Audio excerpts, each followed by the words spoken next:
Welcome to the Cuick 10 podcast, brought to you by Cuick Trac, focusing on all things FedCon and cyber defense from different perspectives and different personalities, all in 10-ish minutes. Here's your host, Derek White.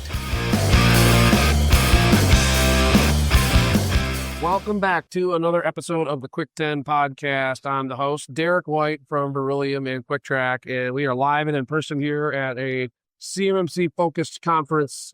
And it's the beauty of these conferences when we do these is we get to have our guests right in front of us, live and in the flesh. Yep. So today I have Nancy from Peak Complyance. Yep. I'll let you talk about who you are, what your role is, what you guys do, and then we're going to get into some conversation around the C-suite and executive leadership. Awesome. So, hi, I'm Nancy Laney, founder and CEO of Peak Complyance.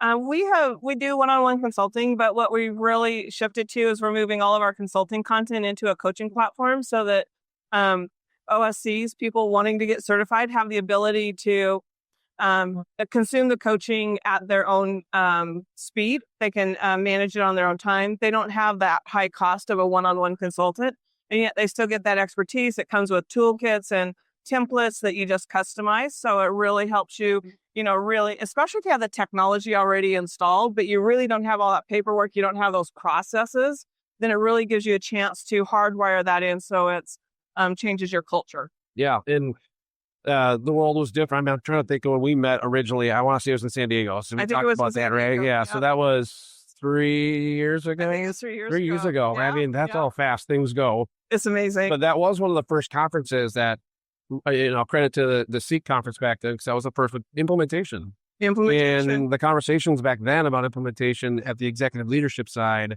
is different than it was now, or different than it is now. As we're closer, we have 32 CFR, 48's coming soon.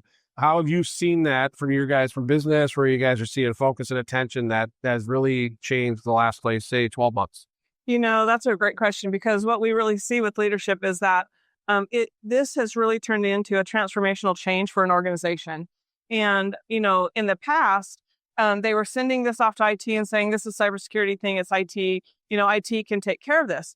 And all of these projects just went into a black hole. IT cannot take care of this. They don't know where the CUI is. They don't know what the business processes are. They don't know where this data is moving and how to secure it. And so they may know how to secure it, but they don't know all the places the business is moving it. And so what we found is that it really starts with leadership. You have to get a leader who's going to get in there and bring the business to the table, who's going to support the project, who's really going to support the transformational changes in the organization. Because in order to be successful at this, you have to shift to a cyber-aware culture. Mm-hmm. An example of this is you can't have a guy out on the manufacturing plant bring in a new device. He may be authorized to spend $10,000. Mm-hmm. That doesn't mean he can go buy new technology and just bring it in without IT reviewing it, applying all the security controls to it, inventorying it, documenting it, authorizing who can have access to it, authorizing what it can access. And these are examples how you have to completely change that whole ecosystem. It has to become a very, very controlled environment, and it has to be something you can maintain going forward. And that's the big shift that we're seeing. And imagine you probably get into a communication style change too, where it's, we'll say in the executive room, we'll say the CFO cares about different things, and if they have that role, then the owner does, then the CISO might. But then downward, communicating, and I'd say downward, but communicating to those that are IT versus aren't IT down to users that's a whole skill set in its own, right? Oh, absolutely. Yeah. And communication is a huge part of this, because, what the new rule is dropping, executives, the CEOs are having to do an affirmation. Yeah. This is new. That's just out this year. It's going to be required as you go in and do your, it's even going to be required to do RFPs, and they're able to even participate in an RFP. You have to do an affirmation, even at level 1. Everybody forgets about level 1. They're all focused on level 2. You still have to control FCI, your federal contract information, which tends to be a bigger, wider net than a CUI. Whole organization. Yeah. CUI, you can sometimes, enclave it into this little tiny thing, but FCI is your whole organization. You have to do those 15 basic controls.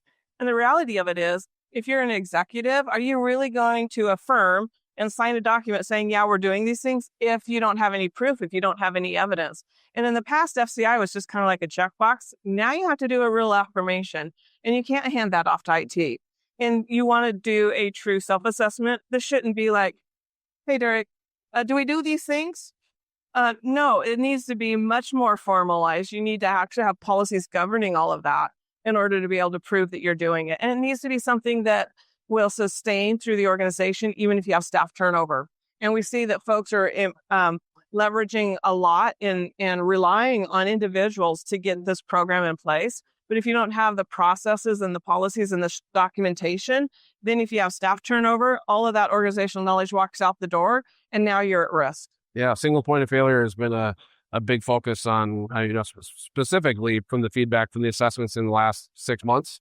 Yeah. As the flow down's getting a lot more attention, the single point of failure is where if Nancy wins the lottery and takes off and she's responsible for all these things, your program just fell apart. Now, even if it's all written down policy and procedure, which is why they're important, you still have to have the expertise, the buy-in, right? Which is probably where you spend a lot of your time. Exactly. Coaching through that. Okay, well, it's a huge commitment. It's going to be, there's still learning curve stuff. There's still time, but the number one thing that I think we can probably agree on here is have the right partner, have the right resources. Yes. Get your team bought in.